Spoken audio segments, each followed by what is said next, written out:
Ayan po, dikit po yung bulag. Grabe yan. Walang S po mga idol. Dumikit po yung puti sa gis mga idol ha. Hindi po pumabor yung puti ha. Talagang bumalik po sa gis. Ayan.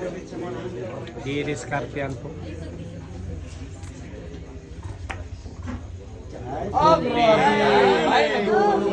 Grabe naman yan. Ika lang. Lalong sumisikip pa. Ayan, mukhang titirahin po ito mga ito. Paano rin po natin.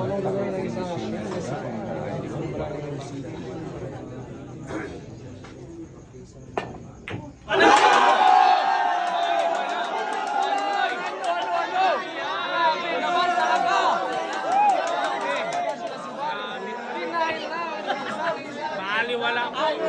Ginanon lang, ano. Maliwala yung napakahirap na pinsa mga idol. Ayan, bayaran na po. Ayan, ano.